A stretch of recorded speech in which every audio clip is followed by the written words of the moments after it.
こんにちは、ホーズライフです。暮らしというものにじっくりと向き合い始めてから2年ほど経過しました。具体的には家計簿を見直して節約を始めてみたり、溢れ返ったものを見直して本当に大切なものについて考えてみたり、そうしているうちに当たり前に使っていた日用品にも変化が現れ始めました。今日は私が買わなくなった日用品についてお話ししてみたいと思っております。節約したい方、ミニマルに暮らしたい方におすすめなものがたくさんあります。ぜひ最後までご覧いただけたら嬉しいです。それでは早速見ていきましょう。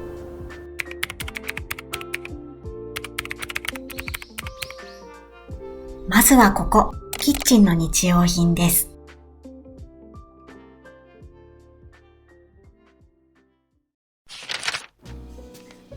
ハンドソープの代わりに使っているのがこちらの石鹸です。ハンドソープを使っていた時は、だいたい月に一度詰め替えをしていたんですが、石鹸だと何ヶ月も持ちます。我が家は2人暮らしなんですが、1日数回の手洗いであれば、この大きさでだいたい1年程度持ちます。石鹸を使うとガサガサになるっていうイメージがあったんですが、使ってみて驚きました。つっぱり感もないし、バリバリにもならなかったんですよね。今使っているのはマルセイユ石鹸というもので、オリーブオイルで作られているものです。他にも保湿力がある石鹸って今たくさん売られているようなので、ぜひ気になる方は調べてみていただけるといいかなと思います。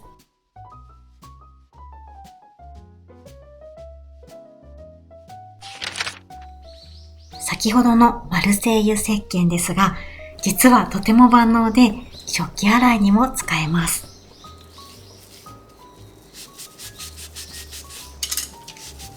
スポンジの代わりに琵琶湖布巾というものを使っていて、基本的には洗剤いらずなんですが、ギトギトの油汚れにはこの石鹸をつけて洗っています。今まではここにハンドソープと食器洗い洗剤の両方が置かれていましたが、今はこれ一つ。こんな風にミニマルに使い回せるのがとても気持ちいいです。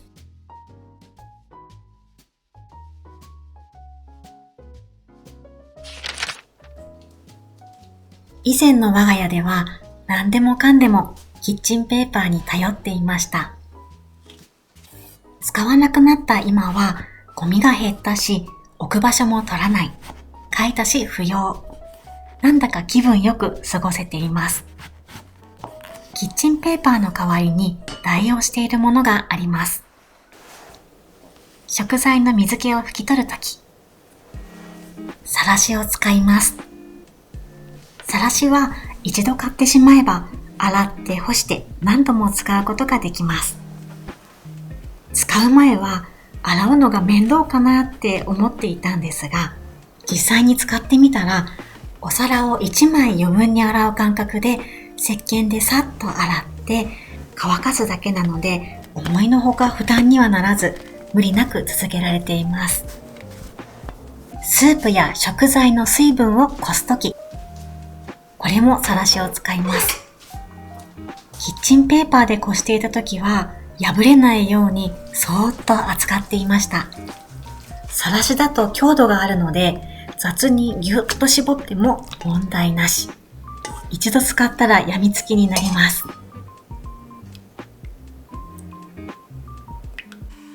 フライパンの油を吸収するとき、ティッシュで吸い取っています。ふわふわティッシュってフライパンにへばりついちゃうかなって思っていたんですが、今のところ問題なくキッチンペーパー同様に使えています。台を拭くとき、布巾1枚、これで何でも拭いております。1日1回、重曹とか漂白剤を使って清潔な状態を保つようにしています。洗う手間が面倒かなって思っていたんですが、茶色く汚れた布巾が毎日真っ白になるその瞬間がとっても気持ちよくて、そんなビフォーアフターを楽しみたいがために一生懸命拭き掃除をするようになりました。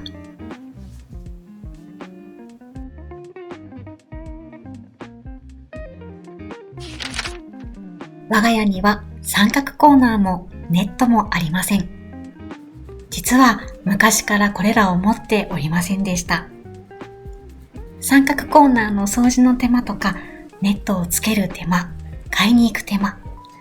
めんどくさがりな私にはもともと荷が重すぎると感じておりまして、買う発想がありませんでした。代わりに使っているのがこれです。ゴミになる予定だった袋。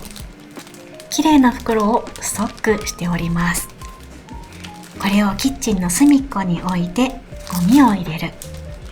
一日の終わりに袋の上を縛ってゴミ箱に捨てます。食パンの袋も頑丈なのでおすすめです。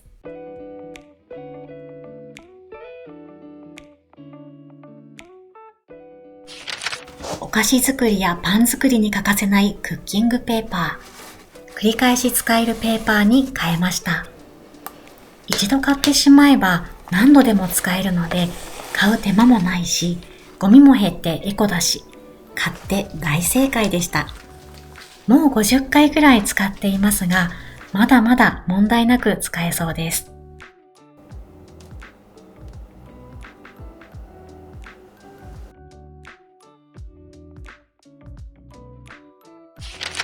冷凍 OK、電子レンジ OK のジッパー付き袋。便利なので使っていた時期もあったんですが、1枚あたりの値段が結構高いんですよね。しかもゴミ箱に入れるたびに環境に良くないよなーって思っていたので、買うのをやめてみました。今は電子レンジ OK、冷凍 OK のスタッシャーを使ったり、保存容器を使っています。それでも入らない場合は、スーパーでもらった袋に入れて冷凍しています。案外なくても困らないなというのが正直な感想です。さて次は洗面所編見ていきましょう。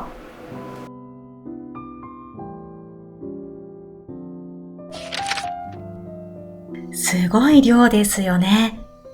出遅れていてお恥ずかしいんですが、今年からふるさと納税を活用し始めました。選んだのは千葉県市原市のナノックスです。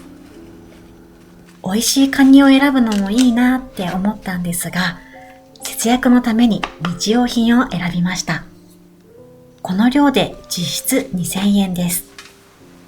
1、2年は洗剤を買わなくて済みそうです。収納場所さえ確保できてしまえば、コストパフォーマンス最高だと思います。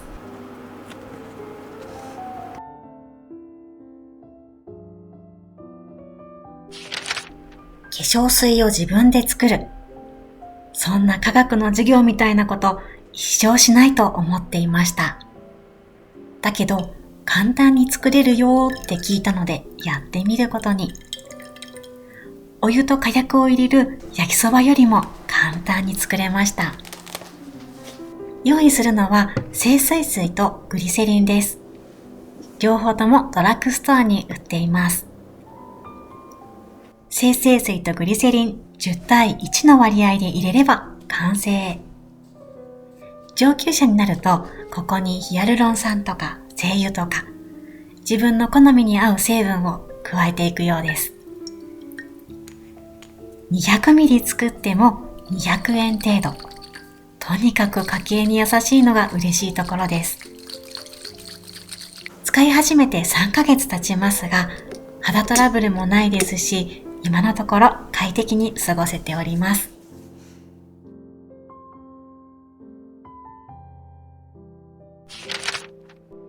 またまた登場いたしましたマルセイユ石鹸です。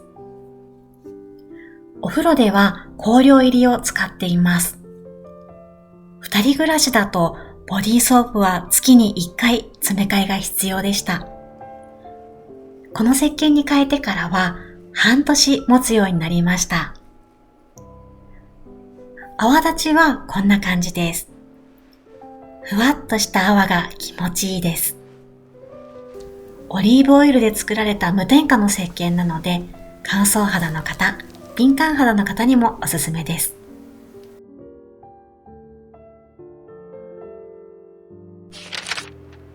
石鹸を使った後、こんな風に石鹸水が出来上がります。この石鹸水はお風呂から出る前に気になる場所に流してスポンジでこすれば洗剤代わりに。わざわざ洗剤を取り出さなくても簡単に掃除できるので、以前よりお風呂がきれいに保てるようになってきました。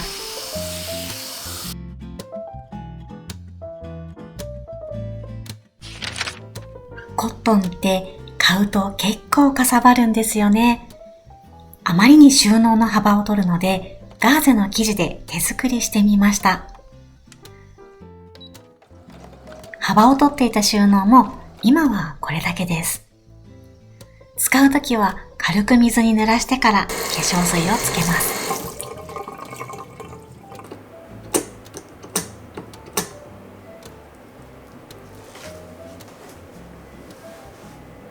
使ったらさっと洗って洗濯機にホイッと入れるだけです。手間はほとんどありません。さて、最後はお掃除編です。早速見ていきましょう。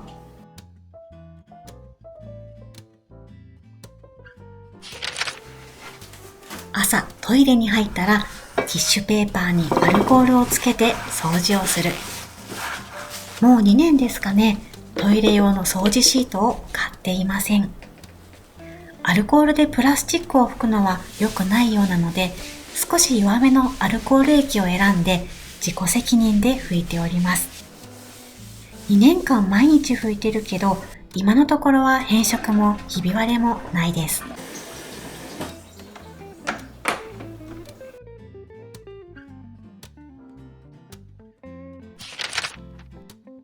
犬と暮らす我が家、どうしても床が汚れやすいので、3日に1回はリビングの拭き掃除をしています。ワイパー用のシートではなくて雑巾を使っています。雑巾の方が水分を含んでいるからか拭き上がりが気持ちいいです。たまに熱湯をかけて除菌しながら清潔を保つようにしています。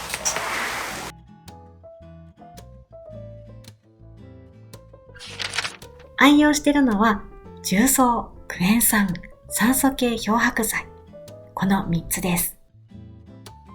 掃除の9割は水拭きで済ませているんですが、強い汚れにはこの3つを使い分けています。重曹は油汚れや焦げ落としの強い味方です。重曹水を作っておくと何かと便利。キッチン用のスプレーやお掃除シートはもう不要です。焦げ落とし用のクレンザーや金網たわしも買いません。クエン酸は水垢やアンモニア臭が気になる場所で使います。特におもちくんのトイレ周り。ペット用の消臭スプレーとかトイレ用のスプレーはもう買わなくて大丈夫。鏡の水垢用洗剤も買いません。重曹水もクエン酸水もお気に入りのアロマオイルを入れています。掃除をするたびにほんのり漂う香りはとても癒されます。酸素系の漂白剤。これは布巾とか洋服、食器の漂白に使っています。これがあるので洋服専用の漂白剤は買わなくなりました。使う分量とか用途とか覚えられるかなって思っていたんですが、使ってみて分かったのは、使っているうちに分かってくるということです。おにぎりの塩加減と同じで、慣れてくるとちょっと量少なかったかなとか、濃すぎたかなとか、適量が分かってきます。実はもう一つ強力な洗剤を持っています。どうしても発生してしまうカビとか汚れにはこれ、最後の砦という感じです。キッチンって書いてありますが、トイレやお風呂でも使うのがポイントです。これ1個に集約したので、お風呂用の漂白剤は買わなくなりました。以上14個ご紹介させていただきましたが、何かご参考になるものありましたでしょうか？これからも暮らしのことについて考えたこと、感じたこと、発信していきたいと思っています。またぜひ遊びに来ていただけたら嬉しいです。それではまたお会いしましょう。